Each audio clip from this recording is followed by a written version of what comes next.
আসসালামু আলাইকুম বন্ধুগণ, দেশ এবং প্রবাস থেকে প্রতিনিয়ত যারা আমার ভিডিওগুলো লাইভগুলো দেখেন, শুনেন, মতামত দেন, সকলকে ধন্যবাদ জানাই। প্রিয় বন্ধুগণ, আজকে পবিত্র জুমা, সকলকে জুমা মুবারকবাদ জানাই। সকলে কেমন আছেন? আশা করি ভালো আছেন। তারপরে কেমন আছেন কমেন্ট বক্সে জানাবেন, কমেন্ট করে জানাবেন। প্রিয় বন্ধুগণ,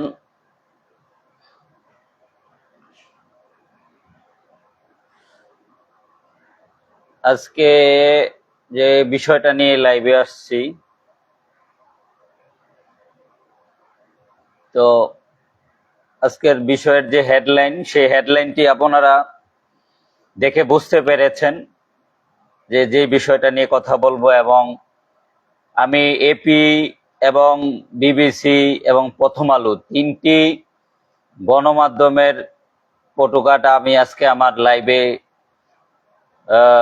আপনাদেরকে বোঝার স্বার্থে, দেখার স্বার্থে স্ক্রিনে দিয়ে দিয়েছি। তো আজকে যে বিষয়টি হেডলাইন নির্ধারণ করেছি, বঙ্গবন্ধুর তনয়ার ডিসেম্বরের মধ্যে প্রত্যর্পণ কেন সম্ভব, প্রত্যর্পণ কেন সম্ভব এই ডিসেম্বরের মধ্যে, সেটা নিয়ে আজকে কথা বলতে চাই। অনেকে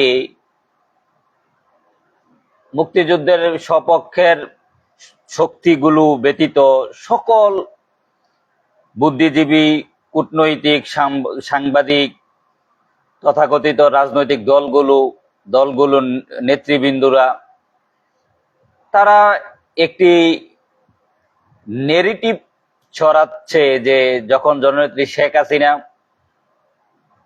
দেশে ফেরার প্রত্যয় ব্যক্ত করেছেন, আশা ব্যক্ত করেছেন, তখন থেকে নেগেটিভ দাঁড় করিয়েছে যে জননেত্রী শেখ হাসিনা যা বলে তা করেন না, উনি আসবেন না, উনি আসতে পারবেন না, উনি আসবেন না, এমনটাই ধারণা করে বা এমনটাই নেগেটিভ তারা ছড়িয়ে দেয়।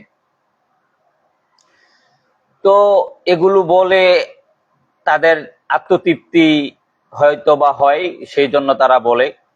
আমি মনে করি যেসব বন্ধুগণ নেগেটিভ ছড়াচ্ছে, বিগত দিনে ছড়িয়েছে এবং কি বর্তমানেও সেই নেগেটিভটি চালু রেখেছে যে জননেত্রী শেখ হাসিনা আসবেন না, বঙ্গবন্ধু তনয়া আসবেন না, তাদেরকে একটু পিছনের দিকে নিয়ে যেতে চাই। সেটা হচ্ছে, সম্প্রতি যিনি একটি সাজানো পাতানো নির্বাচনের মাধ্যমে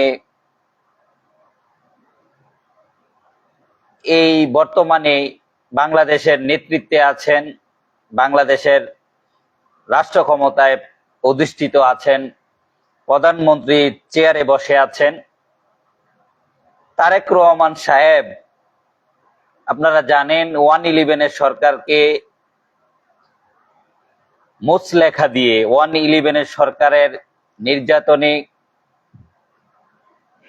বাধ্য হয়ে তিনি মুচলেখা দিয়ে বাংলাদেশের নাগরিকত্ব ক্যান্সেল করে এদেশে রাজনীতি করবে না বলে এমন লিখিত দিয়ে কিন্তু উনি বিদেশে চলে যায়।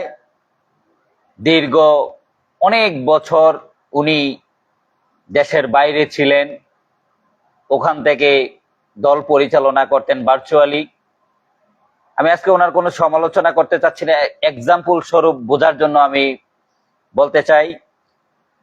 তো তিনি দেশে আসার আগে আপনারা জানেন ওনার মা সাবেক প্রধানমন্ত্রী বেগম জিয়া যখন অসুস্থ, তখন উনি একটি ফেসবুকে ওনার ভেরিফাই আইডিতে থেকে একটি পোস্ট করেছিলেন যে দেশে ফেরার সিদ্ধান্ত গ্রহণের সুযোগ একক নিয়ন্ত্রণাধীন নয়, তারেক রহমান, এই যে প্রথম আলোর হেডলাইনটি আপনাদেরকে দিয়েছি। তো তারপর কিছুদিন পর উনি এদেশে ফিরেছেন। এদেশের আচমকা আগমন ঘটেছে ওনার। উনি নির্বাচন করেছেন, নির্বাচনে অনেক সংখ্যাগরিষ্ঠতা নিয়ে সরকারও গঠন করে এখন রাষ্ট্র পরিচালনা করছেন। আমি এই কথাটা কেন বললাম, আমি প্রিয় শ্রোতাবিন্দুদেরকে উদ্দেশ্য করে বলতে চাই, আমরা যদি তারেক রহমান সাহেবের যেই ফেসবুক পোস্ট দিয়েছিল, ওনার মা যখন অসুস্থ, বেগম জিয়া, সারা পৃথিবীতে বা ওনার বাংলাদেশে যখন সকল শ্রেণীর পেশাজীবী, সকল আনাচ্ছে কানাচ্ছে, সকল জায়গায় সকল স্তরে যখন আলোচনা হচ্ছিল যে তারেক রহমান সাহেব কেন আসতেছে না, ওনার মার এই মুমূর্ষু অবস্থায়, ওনার ভাই মারা গেলেন, উনি কেন আসলেন না, এবং দলের নেতৃবৃন্দদের নেতাকর্মীদের চাহিদা থাকা সত্ত্বেও কেন উনি আসেন নাই, তাহলে কি উনি আসতে পারবেন না, উনি কি আসবেন না? অনেকেই মনে করেছে উনি আর আসবেন না, আসতে পারবেন না, কারণ ওনার নাগরিকত্ব নাই, ওনার পাসপোর্ট নাই, উনি দণ্ডপ্রাপ্ত আসামি, উনি আসতে পারবেন না।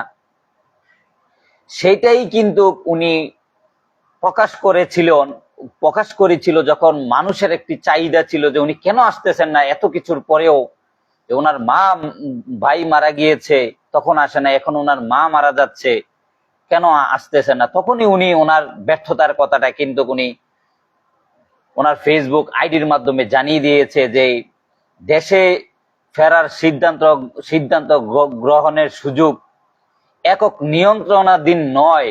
মানে উনি যে দেশে আসবেন, ওনার তো দেশে আসতে মন চায়, তো উনি আসতে পারতেছেন না, সেটা ওনার একক সিদ্ধান্তের মধ্যে নাই, নিয়ন্ত্রণাধীন মানে ওনার নিয়ন্ত্রণে নাই। এটা অন্যজনের, তৃতীয় কোনো ব্যক্তি, প্রতিষ্ঠান, দেশের উপর নির্ভরশীল করে। মজার ব্যাপার, উনি আক্ষেপ জানিয়ে একটি ওনার এই পোস্টে উনি লিখেছেন যে 25 সালের 29শে নভেম্বর সকালে তারেক রহমান তার ভেরিফাই আইডিতে সংকটকালে মায়ের পাশে থাকার তীব্র আকাঙ্ক্ষা থাকা সত্ত্বেও উনি দেশে ফেরার সিদ্ধান্ত তার একক নিয়ন্ত্রণাধীন বা একার সিদ্ধান্ত নয়। এটা এমন একটা আক্ষেপ জানিয়ে উনি এটা ওনার পোস্টে লিখেছিলেন। আপনারা ওনার পোস্টে গেলে হয়তোবা গুগলে সার্চ দিলে আপনারা আবার দেখতে পাবেন, এমন একটি আক্ষেপ জানিয়ে যে এই সংকটকালে ওনার মায়ের এই মুমূর্ষু অবস্থায় ওনার মায়ের পাশে থাকার তীব্র আকাঙ্ক্ষা আছে একজন সন্তান হিসেবে, কিন্তু উনি আসতে পারতেছে না, ওনার কাছে একক নিয়ন্ত্রণাধীন নাই যে দেশে আসার সিদ্ধান্তটা, আসতে পারাটা, এটা কার কাছে আছে? তাহলে আমরা বুঝে নিলাম যেহেতু ওনার স্বাধীনতার মধ্যে নাই, ওনার একক সিদ্ধান্তের মধ্যে নাই, তাহলে কোনো বিশেষ ব্যক্তি, গোষ্ঠী, সংস্থা অথবা কোনো বিশেষ রাষ্ট্র ক্ষমতা, তার সিগন্যাল লাগবে, এটাই কিন্তু প্রমাণ করে, তাই না? পরবর্তীতে উনি দীর্ঘদিন পর, 17 বছর পর, একই বছরের 25শে ডিসেম্বর কিন্তু দেশে ফেরেন, আপনারা জানেন প্রিয় বন্ধুগণ। তার পাশাপাশি আমি আপনাদেরকে দেখিয়ে দিতে চাচ্ছি আজকে যে হেডলাইনটি নির্ধারণ করলাম, যে বঙ্গবন্ধু তনয়া জননেত্রী শেখ হাসিনা ডিসেম্বরের মধ্যেই কেন দেশে ফেরা সম্ভব, ওনার প্রত্যর্পণ কেন সম্ভব, সেটা যদি আপনাকে দেখাতে চাই, বিবিসিতে কিছু আপনারা যে নিউজটা হয়েছে সেটা আরেকটি আন্তর্জাতিক গণমাধ্যমের রেফারেন্স দিয়ে কিন্তু তারা এই নিউজটা করেছে। আপনারা জানেন যে সেখানে উনি কি বলেছেন, সেখানে এটা আপনারা সকলেই জানেন কি বলেছেন। তারপরে আমি আপনাদেরকে বলতে চাই, বিবিসি বাংলায় যেই উদ্ধৃতি দিয়ে, গণমাধ্যমের উদ্ধৃতি দিয়ে নিউজটা করেছে, যে জননেত্রী শেখ হাসিনা বলেছেন ডিসেম্বরে আওয়ামী লীগের নেতাকর্মীদের সহ বাংলাদেশে ফিরে আত্মসমর্পণ করতে চান শেখ হাসিনা। রয়টার্স, মানে এই মোবাইলে যেই সাক্ষাৎকার দিয়েছিলেন রয়টার্সকে, আন্তর্জাতিক বার্তা সংস্থা রয়টার্স, ওই রয়টার্সের সাক্ষাৎকারটাকেই বিবিসি পরবর্তীতে তাদের ব্যক্তিগতভাবে অনুবাদ করেছে। তো জননেত্রী শেখ হাসিনা কি বলেছে রয়টার্সকে সাক্ষাৎকার দিয়ে, যে ডিসেম্বরের মধ্যে আওয়ামী লীগের নেতাকর্মীদের সহ, চিন্তা করেন উনি একা না, উনি ফিরবেন এবং আওয়ামী লীগের নেতৃবৃন্দদেরকে সাথে নিয়ে উনি ফিরবেন এবং আত্মসমর্পণ করবেন, এটা বলেছে রয়টার্সকে। বিগত এই সম্প্রতি আরেকটি আন্তর্জাতিক গণমাধ্যমকে সাক্ষাৎকার দিয়েছেন, ইমেইলে এপিকে সাক্ষাৎকার দিয়েছেন। উনি স্পষ্ট ভাষায় বলেছেন, প্রাণনাশের আশঙ্কা থাকলেও ডিসেম্বরের মধ্যেই বাংলাদেশে ফিরতে চায় শেখ হাসিনা। আমি আবারও বলি, উনি এপিকে সাক্ষাৎকারে বলেছেন যে প্রাণনাশের আশঙ্কা থাকলেও ডিসেম্বরের মধ্যেই বাংলাদেশে ফিরতে চাই, মানে চান জননেত্রী শেখ হাসিনা। দেখেন, তারেক রহমান সাহেব 24 সালের 5 আগস্ট জঙ্গিদের মাধ্যমে এই দেশে যখন জননেত্রী শেখ হাসিনা আওয়ামী লীগের সরকার উৎখাত হয়েছে, তারপরেও উনি দেশে আসেন নাই 6 আগস্ট। উনি তো আসতে পারতেন, 7 আগস্ট 8 আগস্ট আসতে পারতেন, আসেন নাই। তো কেন আসেন নাই, কেন আসতে পারেন নাই? আমরা কি জিজ্ঞেস করেছি ওনাকে? জিজ্ঞেস করি নাই তো। বিগত দিনে আমার বিএনপির বন্ধুরা বলতো বা অন্যান্য সুশীলরা বলতো যে আওয়ামী লীগ জননেত্রী শেখ হাসিনা ওনাকে আসতে দিচ্ছে না, এই কারণে আসতে পারে না।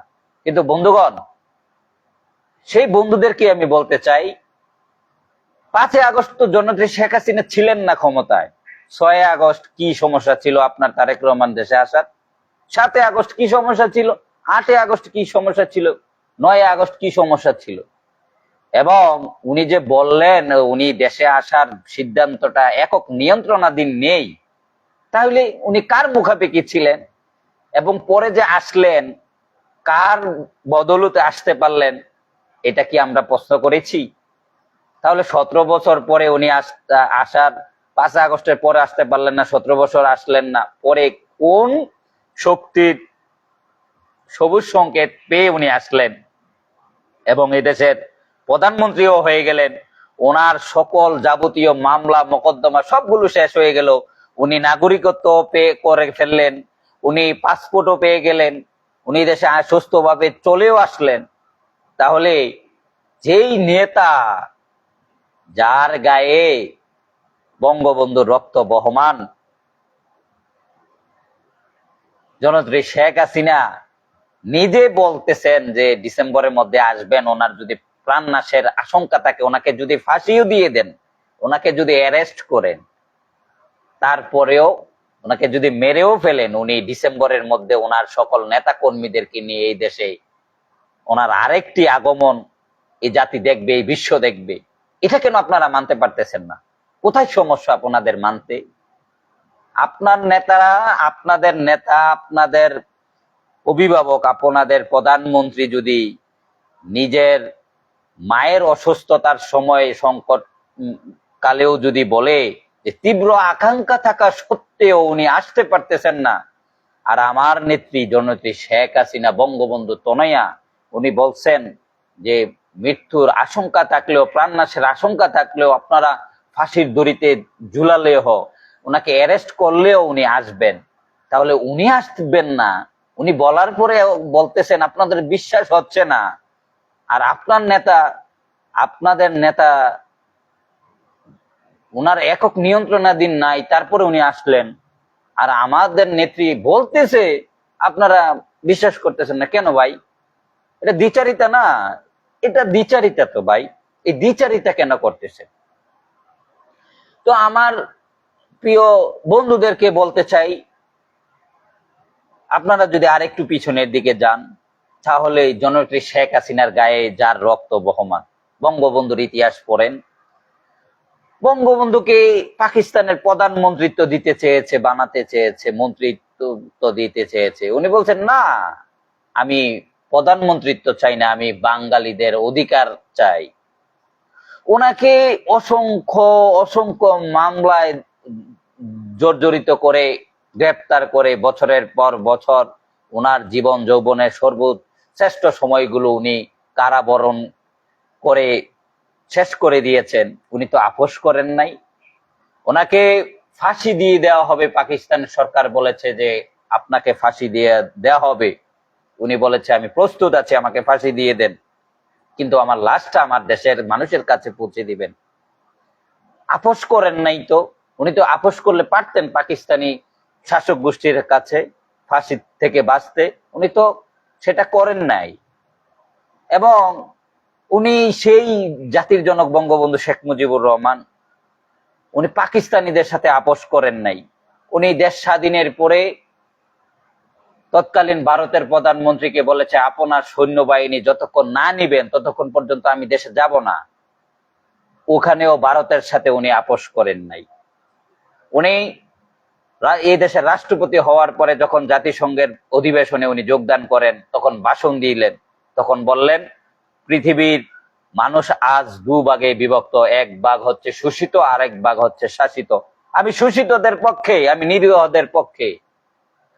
উনি জানতেন এই বক্তব্য দিলে ওনার পিছনে ঘাতকেরা একটি নির্মম জীবন লীলা সাঙ্গ করার মতো চক্রান্ত, একটি বুলেট ওনার জন্য নির্ধারিত হয়ে যাবে। উনি জানতেন, উনি জেনেই কিন্তু সেই বক্তৃতা দিয়েছিলেন।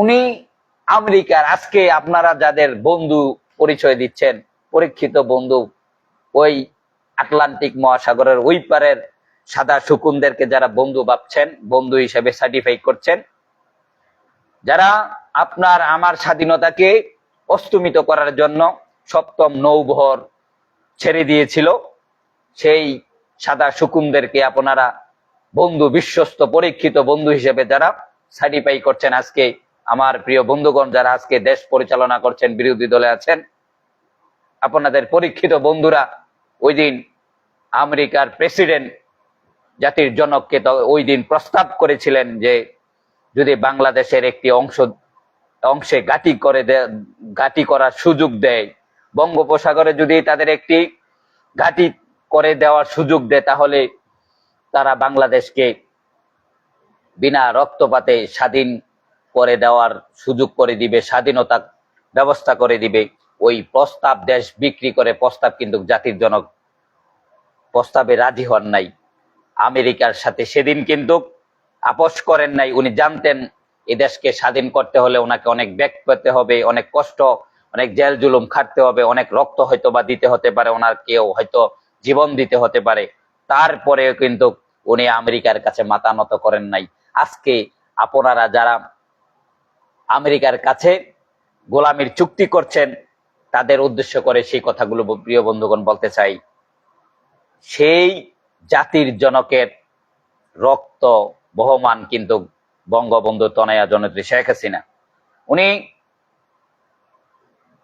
৭৫-এর পর ওনার পরিবারকে যখন আপনারা নীল নকশা একে ধ্বংস করে দিয়েছিলেন, নির্বংশ করে দিয়েছিলেন, ওনাকে যখন দেশে আসতে দেওয়া হয় নাই, আপনাদের রাষ্ট্র ক্ষমতা, রাষ্ট্রযন্ত্র যখন ওনাকে নরমালি এই দেশে আসতে দেওয়া হয় নাই, আপনারা যারা বঙ্গবন্ধুর হত্যাকারীদেরকে আপনারা পুরস্কৃত করেছেন, বিভিন্ন দূতাবাসে চাকরি দিয়েছেন, আপনারা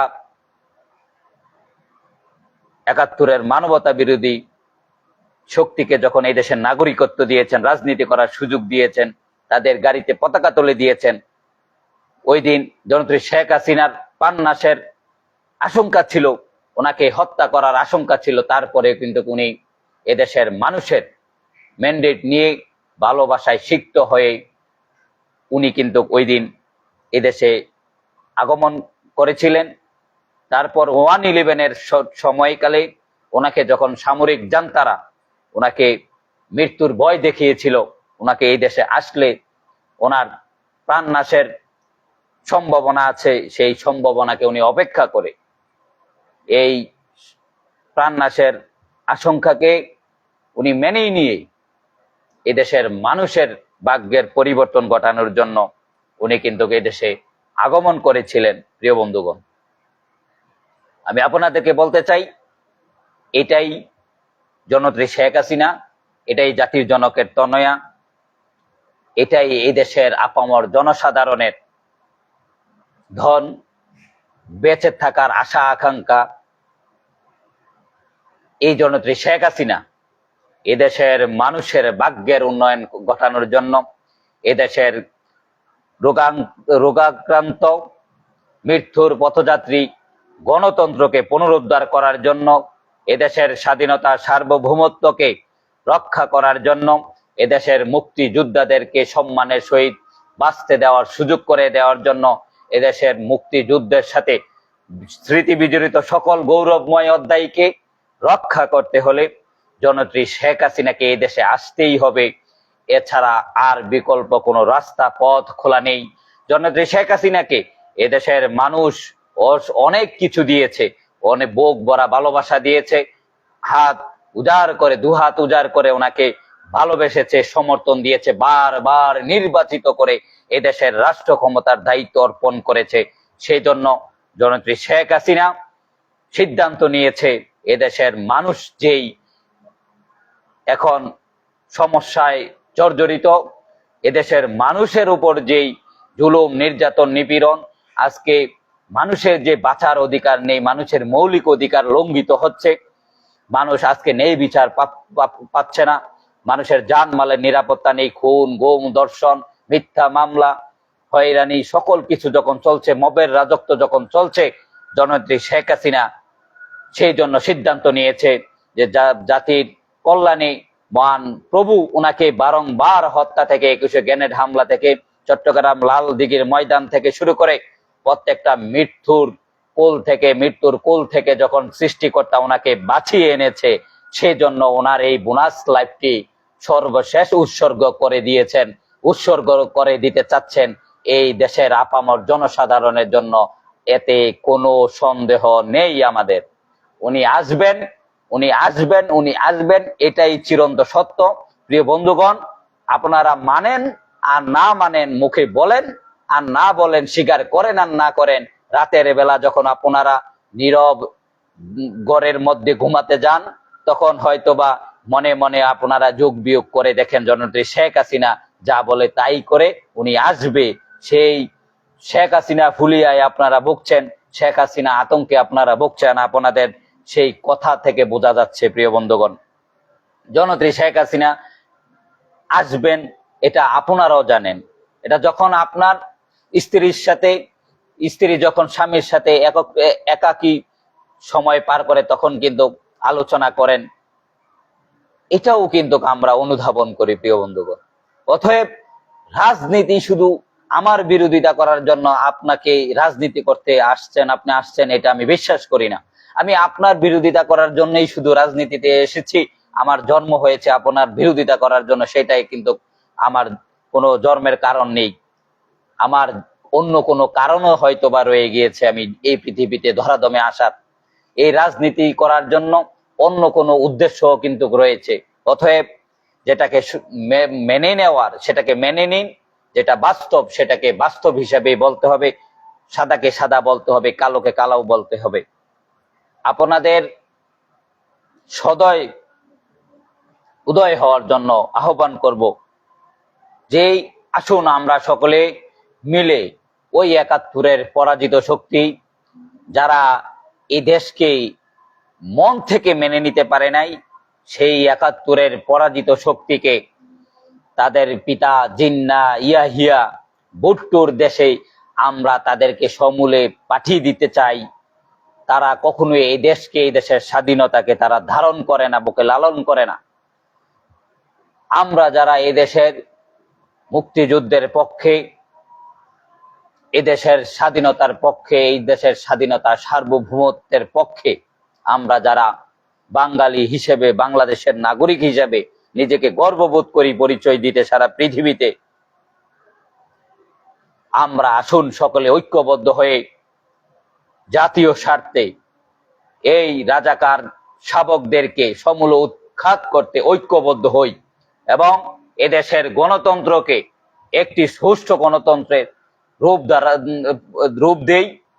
এদেশের রাজনীতি হোক এদেশের মানুষের জন্য, এদেশের রাজনীতি হোক এদেশের মানুষের কল্যাণের জন্য, এদেশের রাজনীতি হোক, আমাদের রাজনীতি হোক এদেশের মানুষের ভাগ্যের পরিবর্তন ঘটানোর জন্য। প্রিয় বন্ধুগণ, আমার আলোচনায় কেউ যদি ক্ষুব্ধ হয়ে থাকেন, ভুল বুঝে থাকেন, তাহলে আমাকে ক্ষমা মার্জনা করবেন।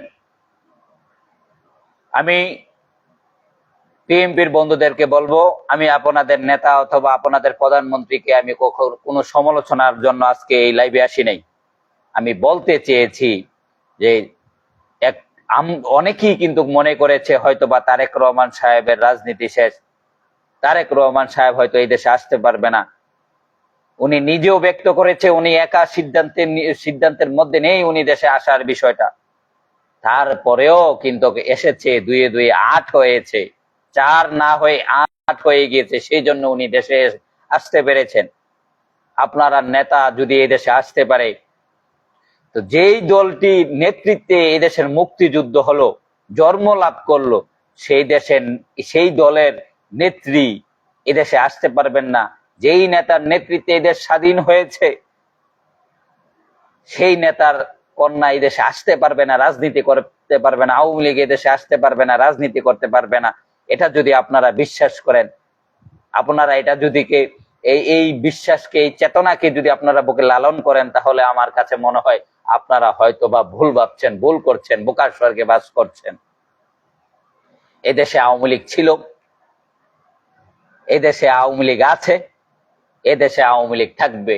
এটাই সত্য, এটাই সত্য, এটাই সত্য। মেনে নেন, মেনে নিতেই হবে। আপনারা কি করবেন? আপনারা মব করবেন। আপনারা কি করবেন? আপনারা বাড়িঘর ভাঙচুর করবেন। আপনারা কি করবেন? আমাদের জমি ব্যবসা প্রতিষ্ঠান দখল করবেন। আপনারা কি করবেন? আমাদেরকে মামলা দিবেন। আপনারা কি করবেন? আমাদেরকে মিথ্যা মামলায় অ্যারেস্ট করবেন। আপনারা কি করবেন? মিথ্যা মামলায় বছরের পর বছর আমাদেরকে জেল হাজতে আটকিয়ে রাখবেন। আপনারা কি করবেন? আমাদেরকে রাজনীতির অধিকার দিবেন না, নিষিদ্ধ করে রাখবেন। আপনারা কি করবেন? আপনারা আমাদেরকে ভোটে অংশগ্রহণ করতে দিবেন না, এই তো। মিছিল মিটিং করতে দিবেন না, এই তো। কিন্তু তার যে একটা সমাপ্তি আছে প্রিয় বন্ধুগণ, তার যে একটি ফিডব্যাক আছে, যাহা করবেন আপনি, যাহা করে গেলেন, তার তো একটি ফলাফল আপনার জন্য প্রকৃতির মাঝে রেডি হয়ে থাকে। প্রকৃতি আপনাকে সেইটার জন্য ফিডব্যাক, সেটা রেজাল্ট আপনাকে দিবেই। সেটা আমি করলেও আমাকে রেজাল্ট পেতে হবে, আপনি করলেও আপনাকে রেজাল্ট পেতে হবে। প্রিয় বন্ধুগণ, আসুন আমরা সুষ্ঠু দ্বারা রাজনীতি চালু করি এদেশে। আমরা রাজনীতির যে অপসংস্কৃতি, সেগুলো থেকে বেরিয়ে আসি। প্রিয় বন্ধুগণ, তো আজকে আমার এই লাইভটি যারা দেখেছেন, যারা পরে দেখবেন, আমার ভিডিওটা যারা দেখেছেন, যারা পরে দেখবেন, আমার কথাগুলো যারা শুনেছেন, যারা একমত হয়েছেন, যারা দ্বিমত পোষণ করেছেন, কেন দ্বিমত পোষণ করেছেন সেটাও জানাবেন। যারা একমত হয়েছেন তাদেরকেও আমার সাথে একমত হওয়ার জন্য ধন্যবাদ।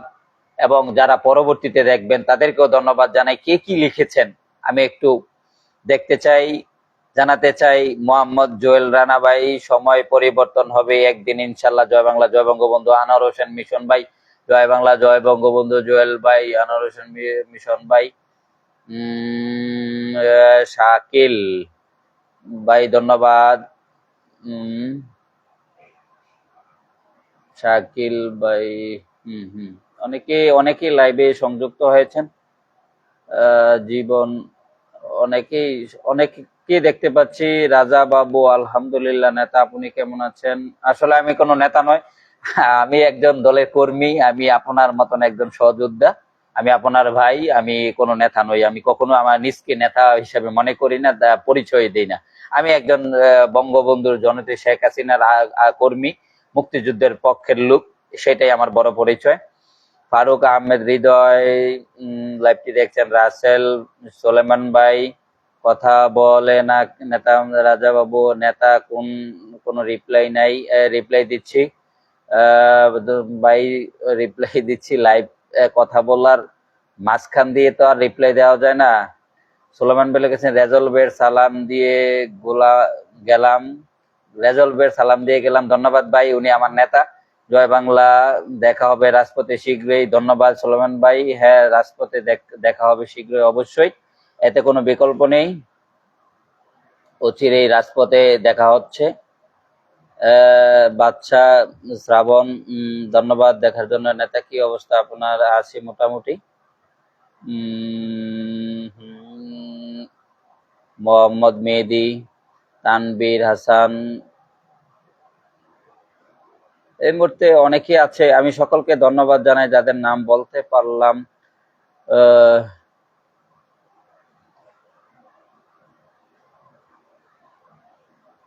সুজন খান, ধন্যবাদ।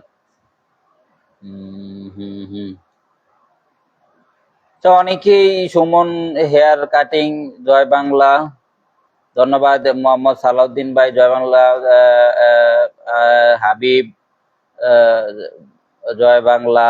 সাব্বির সাহেব, অনেকেই দেখছেন।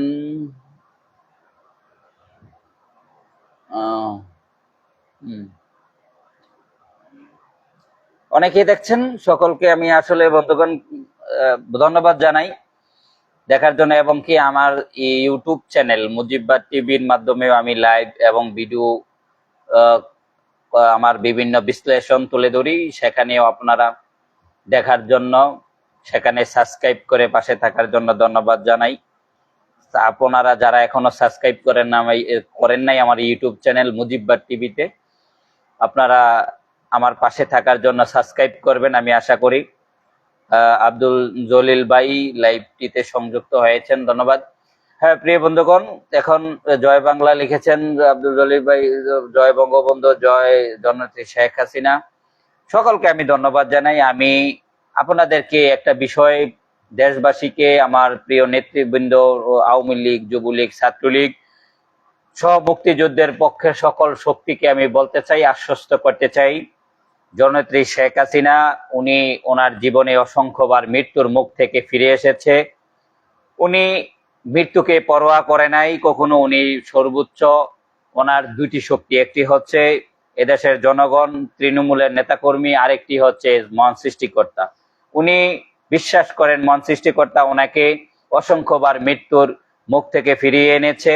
সেই জন্য উনি ওনার বাকি দিনগুলো, ওনার প্রায় 79 বছর, প্রায় 80-র কাছাকাছি সামথিং কিছু বয়স কম, ওনার এই জীবনের শেষ দিকে এসে উনি আর নিজেকে নিয়ে ব্যস্ত থাকার জন্য, নিজেকে ভালো রাখার জন্য দূর প্রবাসে, দূর দেশের বাইরে থাকতে চায় না।